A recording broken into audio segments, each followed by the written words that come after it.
Hi, and welcome to my new Central Guide to International Competing, where I'm actually going to go and compare Australian federations with overseas federations, particularly with respect to the figure category to start with. Obviously, this is my favourite category, so this is where I will kick off. Now, given the fact that the UFE World Championships are coming up in 2 weeks, I thought I'd start off with the ANB and the UFE. What I'll also do is, once I've been through the federation itself, the categories that are on offer, similarities and differences, judging criteria, then I'll go and do a video on posing.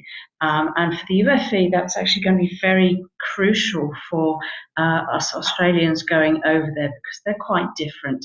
And actually, I thoroughly recommend ANB figure competitors to do the UFE physique category when they go over there.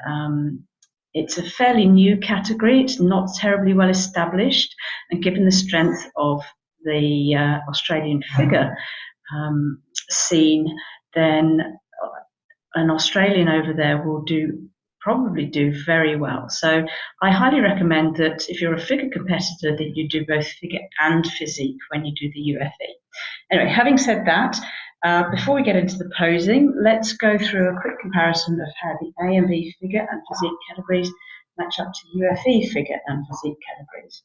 So as you can see from this diagram, both federations offer a figure and a physique category, but they actually don't align perfectly.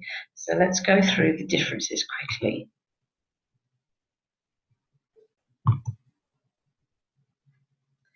So the UFE physique category is kind of a blend between ANB physique and ANB figure. The similarities with ANB physique are the fact that no shoes are worn, there's a posing round, and the symmetry round is the same. But if you're an ANB physique competitor wanting to do UFE physique, you need to be aware that the mandatory poses are the same as ANB figure, i.e. there are only 5, and they are the open-handed mandatory poses. So if you're an ANB physique competitor wanting to do UFE physique, just be aware of the difference in the poses. Now, by the same token, if you're an ANB figure competitor wanting to do UFE physique, the poses are the same, but you don't wear shoes, the symmetry is the same, and you need to do a 60-second posing routine. That's mandatory. Now, the UFE figure category is also a little bit different from ANB figure.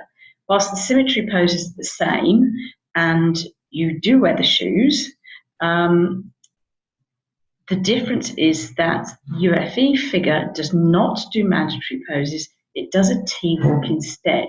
And the T-walk involves free posing at 3 spots on the stage.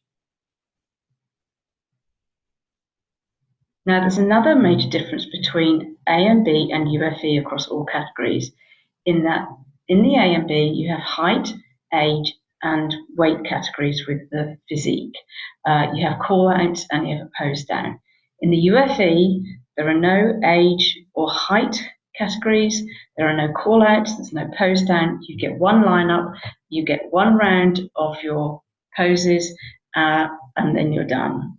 So let's just now go to the scoring, which is also very different. In ANB physique, there are 3 rounds: symmetry, muscularity, posing routine, with the score split as a percentage for each round. In the UFE, there are also 3 rounds, but a single score out of 5 or 10 is given for each of the 5 criteria. So it's a weighted scoring. You get one mark out of 40, and the highest one wins. In ANB figure, the scoring is split 50-50, except for South Australia and Western Australia, across symmetry and compulsory poses.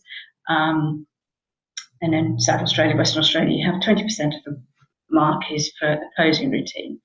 In the UFE figure, the scoring is the same structure as physique, i.e. out of 5 or 10 for each of the 5 criteria.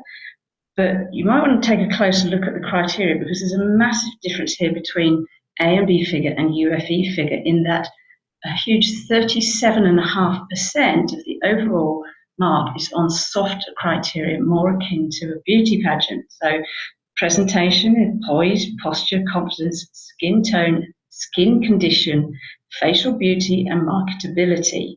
So the UFE figure, it's definitely not all about the body. So ANB figure competitors, you need to be very, very aware of the fact that your stage presence is very critical in how well you do.